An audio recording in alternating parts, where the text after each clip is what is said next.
Thank you. Today's date is Thursday, June 1st, 2023. We are at the Calabogie Lions Club. It is now 3:13 p.m. We had some technical difficulties, so we're starting a bit late, and thank you all.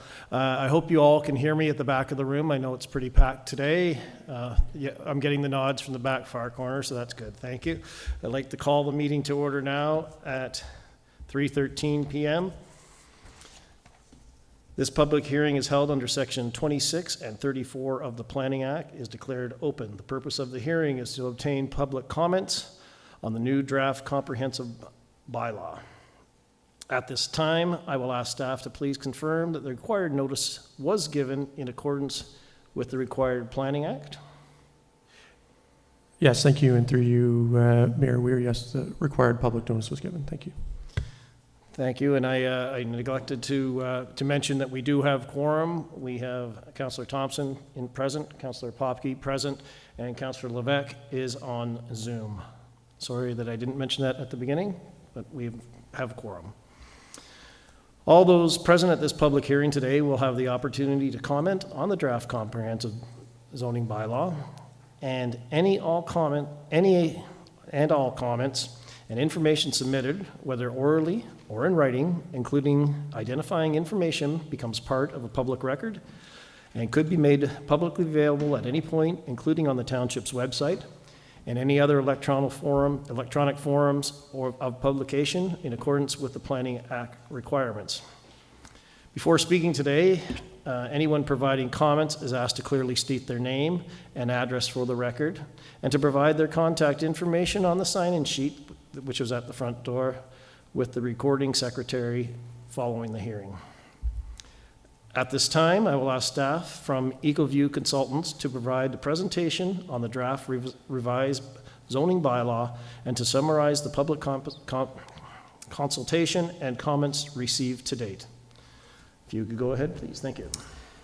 Thank you, Mr. Chair, and welcome everybody to the statutory public meeting for the zoning bylaw. So I'm just going to go over.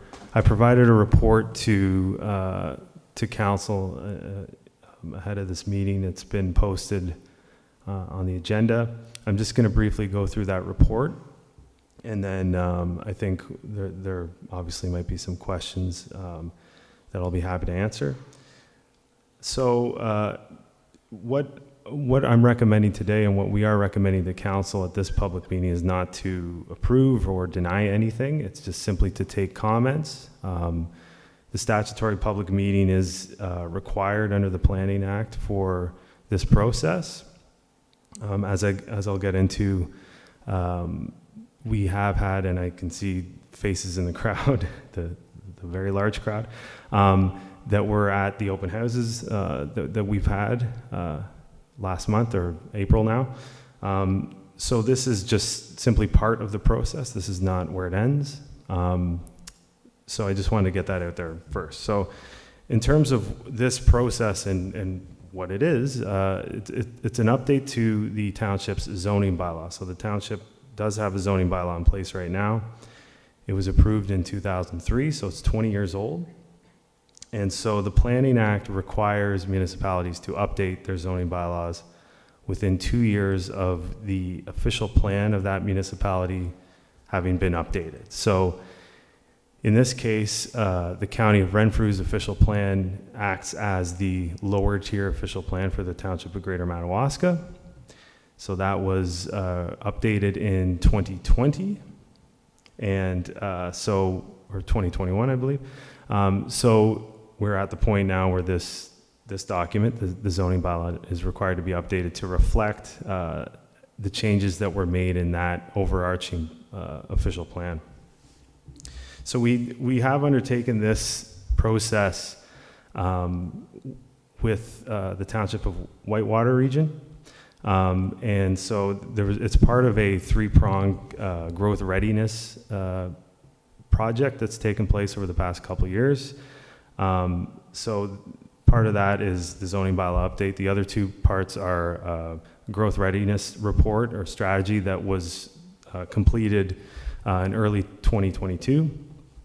And the other part is a set of development standards for development within the township, and those are ongoing at this point. So the major component is the zoning bylaw update. So in terms of what the public process, or the process that this update has taken, we started off in 2021, late 2021 in December. There was a virtual open house held in January of 2022. There were still some restrictions in place, COVID restrictions at that point, so it was a virtual open house. And then we provided a background report to council at the time.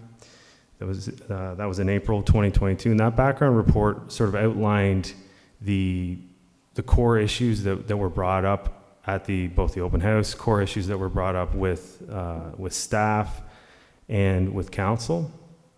And really what I'm talking about are sort of issues with how the zoning bylaw works, or how applicable it is in certain instances, and what we can do to improve it. And we also looked at what has changed in sort of the land use planning realm over the past 20 years. So a lot has changed, of course. A lot has changed with provincial policy. Some things have changed with local planning policy as well. So the zoning bylaw has to reflect that. It has to implement those overarching policies from the province and the county of Renfrew.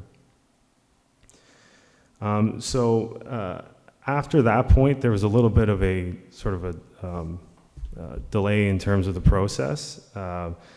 We did provide an initial draft at that point, but then it was decided between the two municipalities to stop until the election was held, and then we would pick up after the election and finish the process.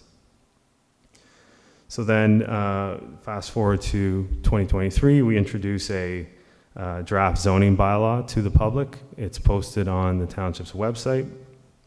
We held 2 in-person open house sessions on April 19th. They were both here. And then we did a second set of open houses the next week, April 27th. One was in the Dacre and Area Community Center, and then the other was at the Griffith and Madawaska Recreation Center. So that's where we are at this point. We have not made any further alterations or changes to the zoning bylaw that have been released at this point. And in the report, I've provided sort of a flow chart in terms of the process. We're continuing to take comments as the process moves along. And the hope is that we can incorporate as much as we can in terms of comments from the public or council, and provide a second draft that will bring forward probably in about 4 to 6 weeks.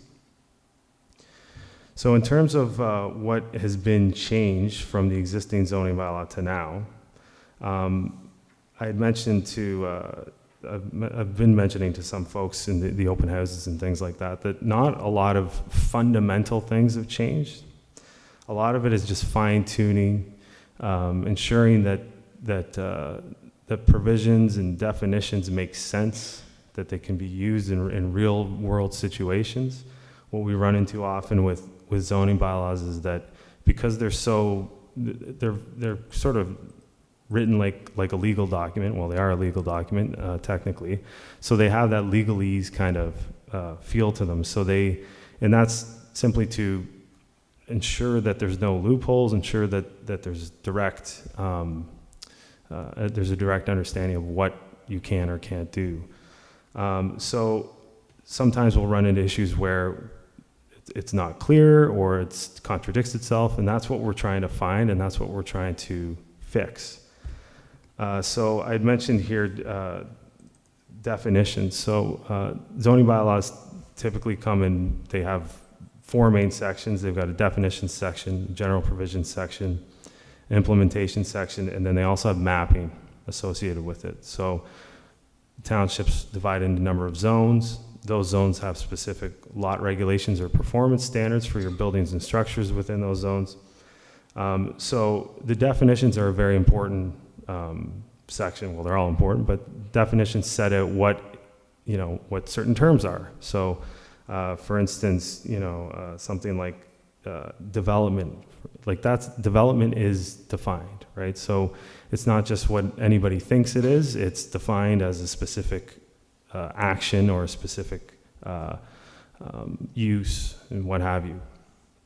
So what we were trying to do is take those definitions, fine-tune them, ensure that they made sense, update them where we saw shortcomings or any sort of issues over the years. A lot of that comes from staff, knowing that they work with the document every day. Some of that comes from residents who have run into issues with those particular definitions over the years.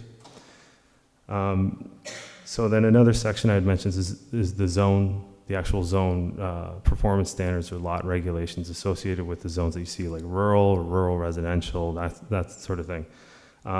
Most of those remain the same, but we just try to slightly change, a few things here and there, setbacks, things like that, to try to make them, update them to more modern standards. There are,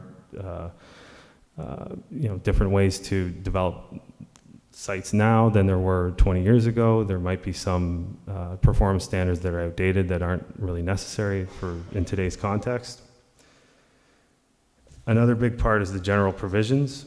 So the general provisions are those provisions that apply either across the municipality or within specific areas of the municipality, and they're not within certain zones. They might be across the entire municipality. So we've reorganized the general provisions to sort of make it flow better. We've added or we've refined the section on additional dwelling units. So township did update or amend the zoning bylaw fairly recently. I'm not sure when that was, but to allow for an additional dwelling unit where the site provided for it. In this case, we've added a little bit of a tweak to that to allow someone to have a smaller lot or allow them to have an additional unit on a smaller lot, provided they can submit a minor variance application. So as it stands now, you have to have, for instance, you have to have a 2-acre lot to have an additional dwelling unit. So you could potentially have a 1-acre lot with an additional dwelling unit, provided you submit a minor variance application. So that's an example of one of those tweaks that we would make. We've also introduced a couple of general provisions that sort of are reactive to sort of changing times, like cannabis cultivation, something that wasn't obviously contemplated 20 years ago. But we have provisions in there to ensure that if somebody were to set up a cannabis cultivation or production or processing facility, that they're a certain distance from sensitive land uses like residential uses or schools and things like that. And then the other another one that came up quite often at the open houses was the short-term accommodation.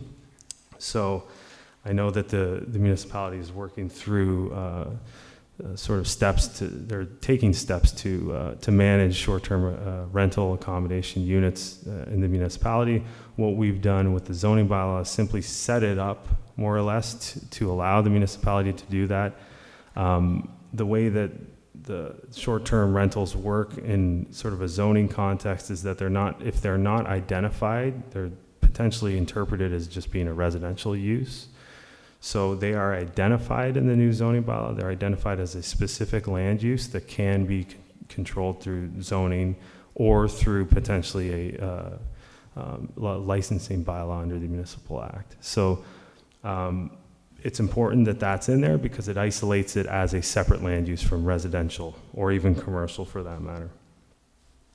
Another big one is separation distances. Separation distances from, in particular, mineral aggregate operations, so pits and quarries. That's updated to be consistent with or conform to the Renfrew official plan. So those are some of the general provisions. And again, this is not exhaustive. These are just some examples. And then another big component to the changes are the schedules. That's a big one. It's a big one in the sense that there's a lot to there's not a whole lot to put in site specifically, but there's some layers that need to be refined. And what I mean by layers are zones, sort of overlaid zones. So there's the extractive industrial reserve zone, and I know that that's sort of been a topic of discussion. We've seen a lot of comments come in, and there was a topic of discussion at the open houses. So that extractive industrial reserve zone is intended to identify the areas of the township where there is a gravel or sand or bedrock reserve or deposit that is required to be protected. And that comes from the county of Renfrew, which gets it from the province. And so the province, under the provincial policy statement, requires municipalities to identify reserve areas for potential pits and quarries. That's required. It's not optional. So the zoning, just as it trickles down from the official plan, the zoning has to match the mapping that's at the county level. Now, when we went through the open houses and we went through the comments that had come in, we made a note to check the mapping that had been presented, and we did see that there was an inconsistency with the layer for the extractive and reserve that we had on the maps. So that will actually change, and it's likely going to shrink from what was shown on the initial schedules that were released prior to the open houses. The other big mapping change would be the environmental protection zone. So that's updated to reflect, again, mapping from the county, mapping from the province. And then a consolidation of exception zones, and that's really just a housekeeping thing where we take all the rezonings that have occurred over the last 2 or 3 years that haven't been put in the actual zoning bylaw document and just put them in and ensure that they're on the maps. So in terms of public comments, we've received quite a bit. It's good. I've done this process in quite a few other places, and you don't really get much, which is, it's good to see. It's good to see that people are involved and that they're providing comments. So we're happy about that. A lot of the comments that we received, through at both the open house and through email, have sort of revolved around, what does this mean for my property? What does this mean moving forward? We are trying to respond to those comments, I think in the grand scheme of things, for a lot of people, it may not change. It likely wouldn't change anything for your particular property, but there are some aspects that will change that we can certainly look into for you. The other big one I had mentioned was the extractive reserve. So I'd mentioned the mapping and refining that. So that was something that came up quite often, because that would be probably the biggest change on the maps themselves. Another item, protection of shorelines, rivers, sensitive lakes. So ensuring that there's adequate setbacks, ensuring that redevelopment in those areas respects the shoreline and respects the lake itself. What does the new zoning bylaw mean for future development applications or current development applications? Because I know that the township is either anticipating future plans of subdivision or is currently reviewing them. So that was a question that came up quite often. And then another one I had mentioned, short-term rental accommodations, came up quite a bit. So like I said, we're continuing to accept comments. So this is by no means the end. This is just sort of a stop in the road. And then, that's probably good. I was probably rambling. I'll start from the top. We encourage, and I put it in bold letters in the report, we encourage more people to provide comments, or if you have questions, please direct them to myself. And we'll continue to take comments right up until we're ready to present the bylaw to council for consideration, for approval. We've also taken the liberty of drafting a frequently asked questions page that's posted on the website, and I hope that helps people understand, because I think one of the biggest things is what is a zoning bylaw, what does it do? I could be up here for a couple hours talking about that, but we do have that FAQ that I hope helps people understand what's going on and what this means. So that's essentially it. And as I said, I have a couple of recommendations there to council, simply to receive the report and to take questions and comments. Thank you very much, and I neglected at the beginning to ask you to introduce yourself, so we'll get to that. If you could just give us your name and Sorry, your company. I guess I should have done that, yeah. So my name is Kent Randall. I'm principal at EcoView Consulting. So we're the consultants responsible for undertaking the update. Thank you very much. At this time, are there any questions from any council members? Councilor? Questions or comments, yes.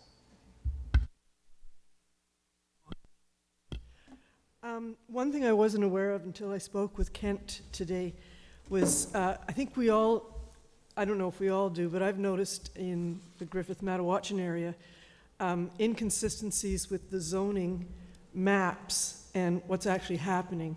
Like rural, it says all of Griffith is rural, but we've got highway commercial, not all of, but primarily, but we've got a gas station and general store that's in a rural area. So I didn't realize that part of this process was for us to bring that to Kent's attention. And I've got a list. So if anyone else has or knows about those sorts of things, then please bring them forward, because this is the time to do it. And we've had a lot to clean up, even since amalgamation, which was a while ago. So that's all I want to say. Thank you. Thank you very much. Oh, there we go. Thank you, Councillor Thompson. Councillor Levesque, any comments, questions, concerns? Not at this time, thank you. Thank you. Councillor Popke? I just have a quick concern regarding the mineral extraction. A lot of people own the minerals on their property and whatnot, so how can they go and just say, we're going to set this property to the side for aggregate or future potential aggregate extraction when it belongs to the individual people? So through the chair, so what that does is it doesn't identify it to be sort of taken from the landowner. What it does is that it's supposed to protect it from conflicting land uses, so that landowner may develop it for a pit or quarry, or essentially sell it to a like St. Mary's or something like that would actually do the extraction. It's just there to protect the resource itself, not to sort of identify it to be taken in any manner. It still belongs to the landowner. Like the resource on the property would belong to the landowner. And what if, like this so-said person wishes to sever off their land to family members? This scenario or whatever, this document, bylaw, will not allow it to be passed, subletted out or subdivided to the family members. So through the chair, so potentially, if somebody did want to sever, really the test for that is really with the Renfrew official plan. Okay, so it's not the zoning isn't necessarily preventing that from occurring. The zoning is just taking what the OP says and identifying those lands. So if somebody did want to sever, they could potentially run into issues with the Renfrew OP because of what's been identified nearby, because they do have to be a certain distance, or they have to do some kind of aggregate study to determine that particular deposit or that area that's been identified wouldn't be a viable pit or quarry, or it would be unaffected by the severance. So they would have to take those steps regardless of what the zoning would say. Thank you, Councillor Thompson. You have a supplemental or new question or comment? No, related to that. So when you say protecting, what kind of protection? Like what are we protecting it from being developed, or Thank you. Yes, through the chair. So essentially, yeah, from something being developed either on the property, so they don't want somebody doing, develop or putting a house or developing it in any way that could potentially preclude a future pit or quarry, or really what it comes down to is they don't want adjacent lands to be developed in a manner that would restrict a pit or quarry from establishing on that site. So, because obviously when the pit or quarry when they're going for their license, the ARA, they have to demonstrate that they're not impacting sensitive land uses. And if you encroach too far into that area, you're potentially stopping that resource from being utilized.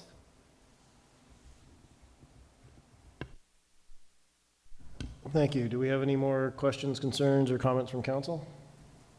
Okay, I just have one question. I just want you to clarify with me. So this mapping changes took place, or the entire thing was last done in 2002, and you indicated that there's going to be mapping changes. Now, I'm under the assumption that most of the mapping changes are because of technology has changed greatly since 2002 in mapping itself, such as LiDAR, and so we're able to narrow down and make the boundary lines and things much more concise now. Is that my interpretation correct? Yes, it is partly true. It's still imperfect, but yeah, it's better than it was. And it's just a matter of the mapping from the provincial level has been updated, and then the county level has been updated. So then we're catching up to that, more or less. Yeah. Thank you very much. I will now ask, are there any members of the public who wish to provide comments on the draft bylaw at this time? If so, could you please approach the chair, identify yourself, and ask your question. Mr. Baird. If you could use the microphone, please, because we are on Zoom as well and recording. Thank you. Just have to hit the round button so your red light comes on. Okay, my name is Sam Baird. I live at 328 Kennedy. Mr. Mayor, I've got 6 items I'd like to discuss. I'm quite willing to do one and then wait and do another one, or do 6 at one time, or let somebody else go first. It's up to you. Let's start at number 1. Okay. Before I do start, I'd like to thank Kent and his crew for what I think they've done a wonderful job this time round. I was involved with them since early December 22 and early December 21, I guess. And it's come a long way since then, and I think you're very close to final steps, but there certainly needs to be a few small adjustments made, and I'd like to offer my suggestions on a few small adjustments that need to be looked at. Number 1 is in regards to setbacks. There is a paragraph on setbacks, but it only really touches on the side setbacks. You've done a really good job throughout the document on explaining things. You've done a really good job by introducing a clarity scenario on a number of things, particularly in regards to shorelines, which are not part of the bylaw, but they give a clearer meaning for what you're trying to get at. And I think people are going to welcome that in the years ahead. But I think where you've failed in that area is in regards to setbacks. All you've touched on is, and I'm talking about setbacks, I recognize from zone to zone to zone, they may be different, but I'm talking primarily in sort of typical house development builds. I think you need to sort of give some definition to the road allowance aspect, because the average person does not quite understand what road allowance is. And I think there's some discussion in regards to road allowance when somebody's looking at an empty property, an empty piece of land, and they plan to develop it. It's good if they could understand that there is a municipal road allowance that they may not see when they're looking at a map of that particular property. Similarly, the front yard, you talk about the front yard allowance in many places, but you don't define the distance. I think, again, you should have a look at that. Similar for the rear yard, you should have a look at that one as well. And I'm sure my friend Peter is going to talk about rear yards. And also, while you're looking at rear yards, you might want to look at rear yards that back onto another person's rear yard, because that's a different setback from the rear yard that backs onto somebody else's front yard. And if you could identify those things, I think that would be value added. And of course, side yard, you've already touched base about that. So maybe it merits a separate little paragraph on setbacks. The second item I'd like to talk about is what you refer to as the percentage of the property that can contain a building. Okay, you've mentioned in a few of the zone areas that you can't build any more than 35% of the land. And we understand that. I like the way the Americans touch it. The Americans call it the porosity ratio because it really explains it better. And there's a number of municipalities around here call it porosity as well. So the reason that people can only build up to 35% is because there has to be enough open land that can accept liquid, water, rain, sewage to filter out before it reaches our lake or some other water body. So I think that looking at it from a point of view of a porosity would provide a better understanding to the public. Having said that, the public really need to understand what porosity means, because even though that they may have built up to the 35% mark, they might be right on the limit with their home. And they may have added a little shed that put them over the top of the 35. And then all of a sudden, 5 years down the road, they decide to put an asphalt driveway in. It's worth like 25% of the size of the property. Really, that's not legal.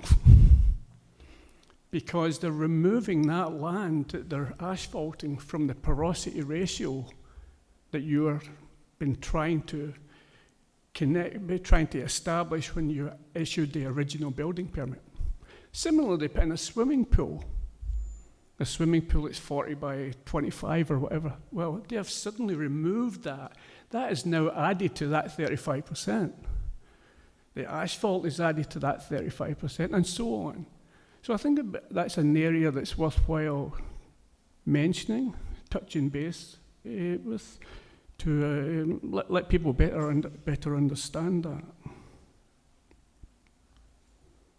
And it's basically, my comments are basically more from a point of view, Mr. Mayor, in regards to providing more clarity.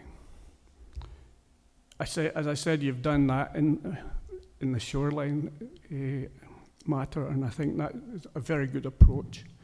But I think it could be done in other places.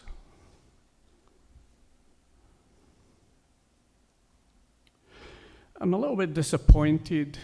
Right since day one, long before Eric came on board, but I was always a proponent of, touching Lois said that this is a good opportunity to make the changes now, because it'll be another 20 years before we revisit this.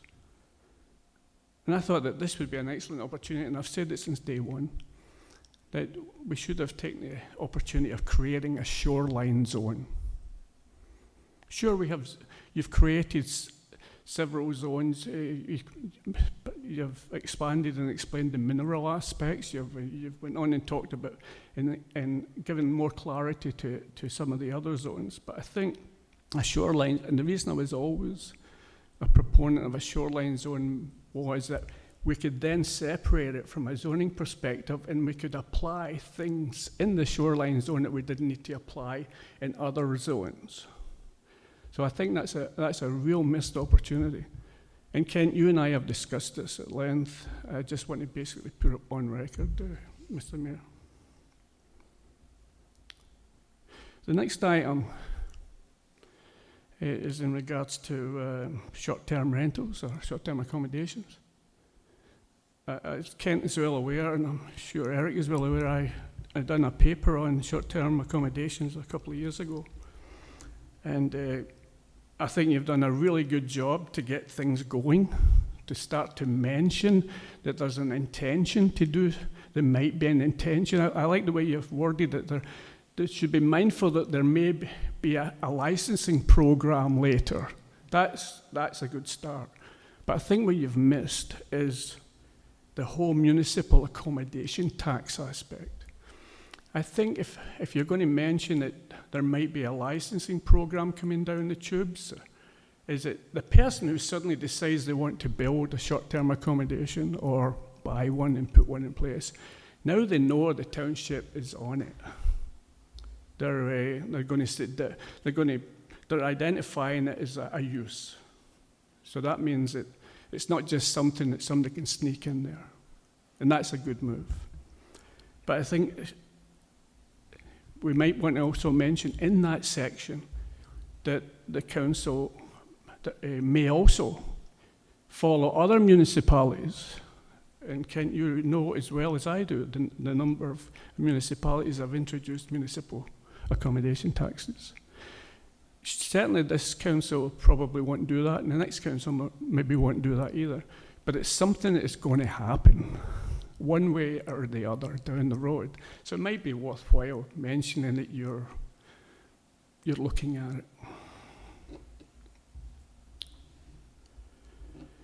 And then the last item, Mr. Mayor, is my bone of contention matter.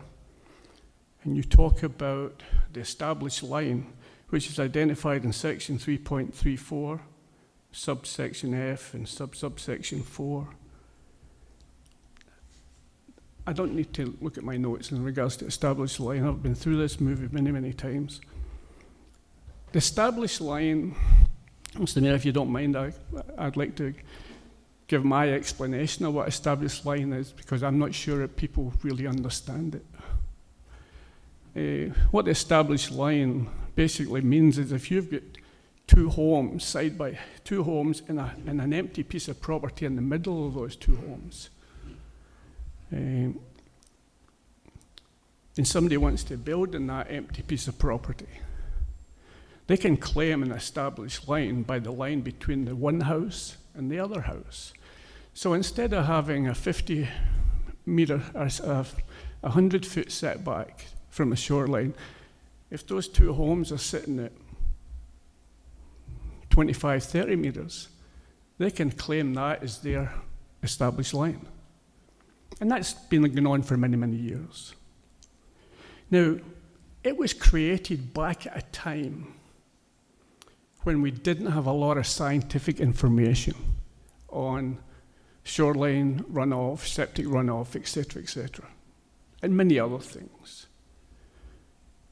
And it was mentioned, and the reason we have it in our operational plan, our bylaw, zoning bylaws, is because we are following the operational plan of Renfrew County back in the year 2000 or 2001, whenever that may be. But this is not mentioned in the new Renfrew operational plan. So there's no need for us to have this in our bylaws. There is no demand for us to have this. Anyway, I can't find it in the several hundred pages of the Renfrew County operational plan.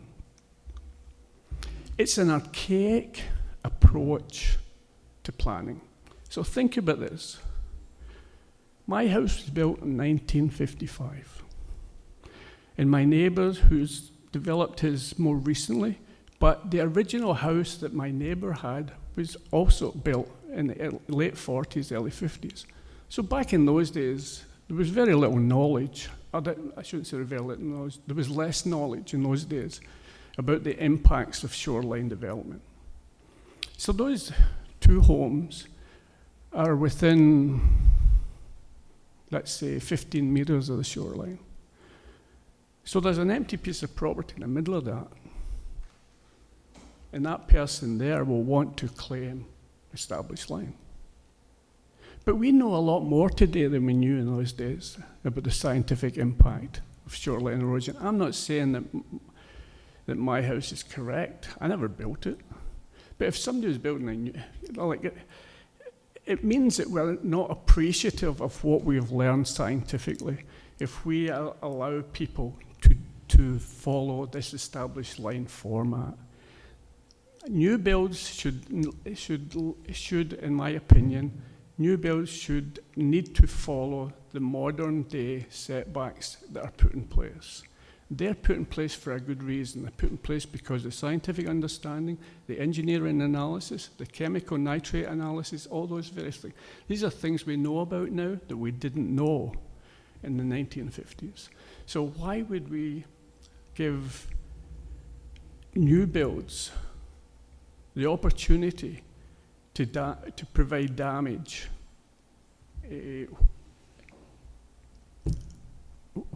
along the same lines as those current existing homes did in the 50s? So I'm suggesting that the established line concept at 3.34 should be eliminated. There is no need for it nowadays. And actually, it's probably a very small item in the terms to the larger lakes, in terms of Calabogie Lake, Hurds Lake, Stone Lake, those bigger lakes. It's because there's not that many homes that have a property of record that is yet to be developed, or even has neighbours within the 100-metre distance from that property. So I would ask that be looked at. And that's it, Mr. Mayor. I'm happy to answer questions on any of those items if you have any. Thank you very much, Mr. Baird. Do we have any questions from council, Mr. Baird? None seen? No. Thank you for your time, sir. Okay, thank you for the opportunity.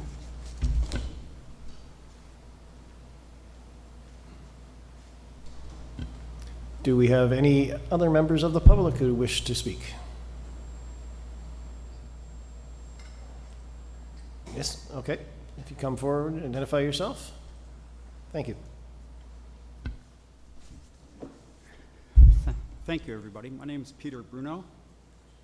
My name is Peter Bruno. I live in Ottawa, but have a long-time part-time resident of Calabogie. I've been up here for quite a while. The reason I'm here is really to learn a little bit more, if I can, about the extractive mineral reserve. Have I got it right? Or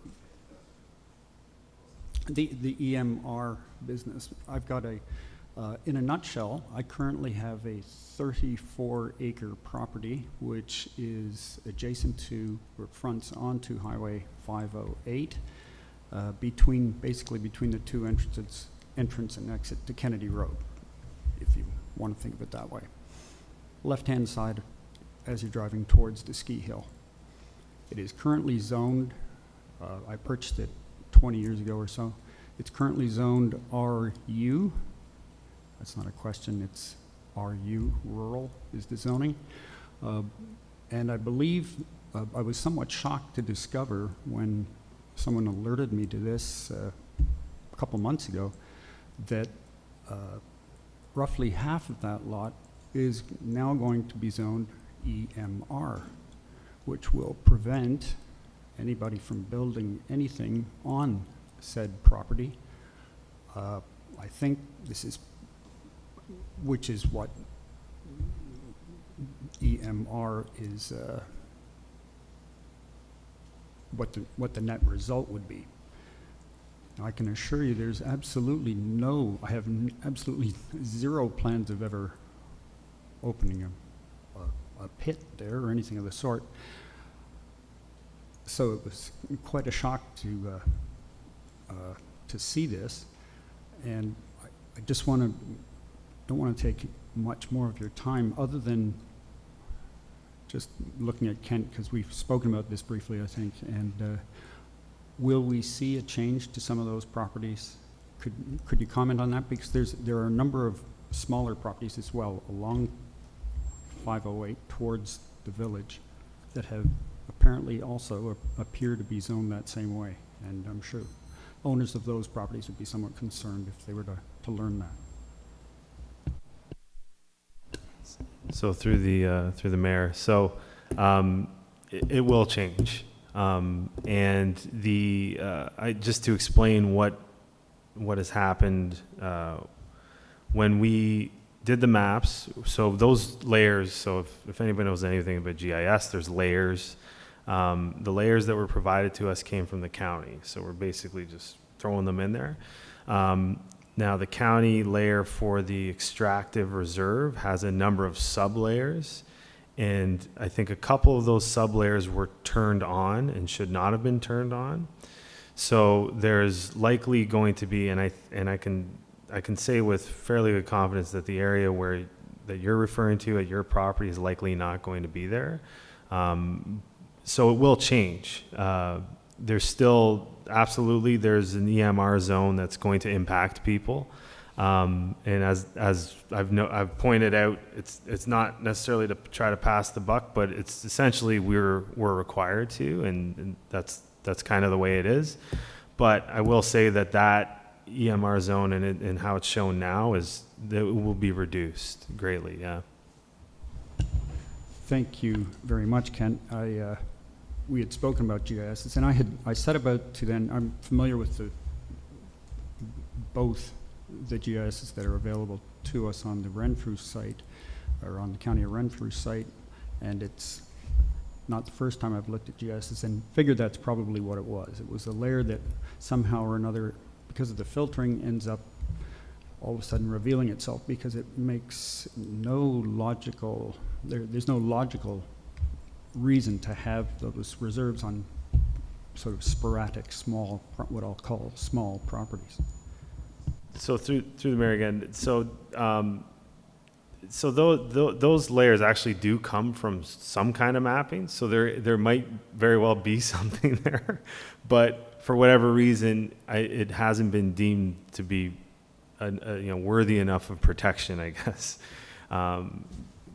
Better news for the landowner, I would say, but certainly it's that there was something identified there. It's just that it's not in that category. Yeah. Thank you very much. I think I actually know where it came from now in hindsight, having looked at them a little bit more. But that's it. I think my concerns are covered off, and I'd like to thank Mr. Mayor and the council for your time. Thank you. Thank you very much. If I could, Mr. Mayor, just to follow up on that. So we are currently working on the mapping, and there should be another iteration of the mapping coming out shortly, like within the next couple of weeks. Thank you very much. I didn't have to ask the question I was going to ask you. Thank you. Do we have anybody else, any other members of the public that wish to speak at this time? If you come forward, identify yourself, please. And just hit the round button to turn your mic on. Thank you. Hi, my name is Lillian Paul, and I live in Peaks Village on Crestview Drive. Again, thank you for giving the public a voice. I think it's been really important. I think it's going to do a lot of good for the development of the town and the well-being of its residents. I'm a little nervous and I'm a little emotional, so please, if you don't understand something I say, stop me along the way. But so my husband and I moved here in 2019. We built our dream home, retirement home, finished in 2020. And we always came to Calabogie. We always loved the area. We camped. We knew everybody. You go to all the local shops, you know people. And we couldn't wait to get up here, just to have our own home and be part of this wonderful community. Since then, though, there are a couple of things that happened, and that's regard of short-term rentals. And I understand, like the gentleman spoke earlier, there are a lot of implications you might think about. People say noise, traffic, whatever. And that's true, that is part of it. My biggest concern, though, and I think it's important, is a social aspect. And that, to me, is more important than any little misdemeanor that might occur. So what I'm feeling is that because of the ratio of short-term rentals to permanent residents is growing exponentially, we're losing people from the community too who were residents and have left since because of that. And it changes the dynamics. So now, rather than a community where you know your neighbors, you go for a walk, you say hi, you go out, you have no idea who these people are. It's every, not just weekend, but every weekend, every season of the year, every day of the week in the summer. It just doesn't feel like a community. It doesn't feel like other parts of the town. So I thought when you make your amendments that you take that in consideration. And the other thing is, and it was touched on earlier too, about, in our case, with roads. So by having people coming in and not really understanding where the property lines are and how much setbacks there are, it has actually impacted our community in that we're waiting to get drainage and things done on our roads. But it's pending on some people who don't really have any vested interest in the area other than monetary. That impacts the decision and it impacts us. And thirdly, I think we have to look at it in terms of a whole community. And so it's basically one house, one vote, right? So down the road, if we're going to have so much influx of people who are building a lot of times for commercial, and there are more than one house sometimes per person. I know in our community there's a person who has 2 rental properties. So that will impact down the road decisions that are supposedly going to be made for the town and the residents there by people who really don't need to live there. So I'm really big on this. I really want you to think about that when you make your decisions. Think about us and think about in our development where we want to go and how we want to get there. I thank you for your time. I thank you for your time, and rest assured your passion and your words are not lost on us, and you're expressing thoughts that other people have expressed as well.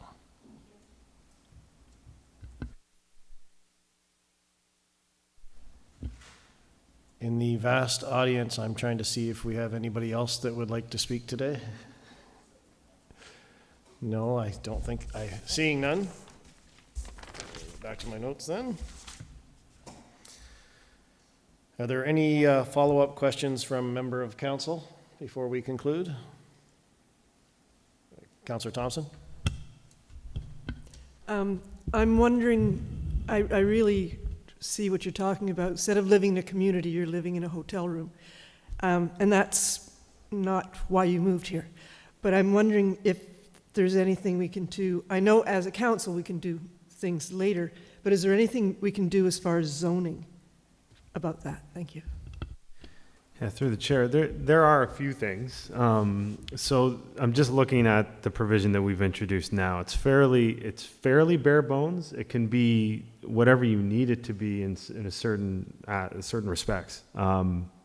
So the way that it's set up now is that it would be permitted where the residential uses would be permitted, because we're separating it, but we're not necessarily throwing it into the commercial category. It's a different category from a typical residential use, given the back or the rollover of people using it, but it's not quite at that commercial level yet of a hotel. So it's kind of in that sort of gray area. We've got a provision in there that it would have a maximum of 3 bedrooms. There has to be waste and recycling enclosures provided, and there would have to be 1 parking space for each room rented. And then the last provision is that the entire municipality may be subject to a licensing system under the Municipal Act. So it's fairly bare bones. Now, what I've seen in other places and what we've done in other places is have, the deputy had mentioned the concentration of them coming into certain areas, that you can control how many can be established within an area, like perhaps like a separation distance between STRs. So if there's one that's licensed in one area, that you can control how far away the next one can be so that they're not all in a row. I've seen that done in other places. We've done that in other places. Ultimately, these things have to be enforced by the municipality, so that's always the issue with especially something like this, where you're really getting down to enforcing who's using a dwelling unit or who's using a cottage. That's always difficult, but there is more control that you can put in there. Ultimately, and I mean, when you go through your exercise with licensing, if and when you get to that point, that's where sort of the meat and potatoes is, in terms of controlling, how those units are used, when they're used, who the operators are, where they need to be located. And I know in some places they have to be within a certain distance so that they can come to the if there's a complaint, they can come to the unit itself, right? They can't live that far away. So there's a number of things. A lot of that comes with the licensing system, not necessarily the zoning, but there are some things in the zoning that you can do. Thank you for that. Councillor Levesque, any questions, comments, or concerns on the Zoom? He said no. Okay, thank you. Councillor Popke? No? Not at this time. Hopefully you can hear me. Yep, thank you. Okay. Having no further questions from council, it is 4:11 p.m. This concludes the public hearing. We want to thank everyone for your attendance and participation today. And we wish everybody a good evening and safe travels. Please don't rush to the door and trample each other. That would be greatly appreciated. Thank you.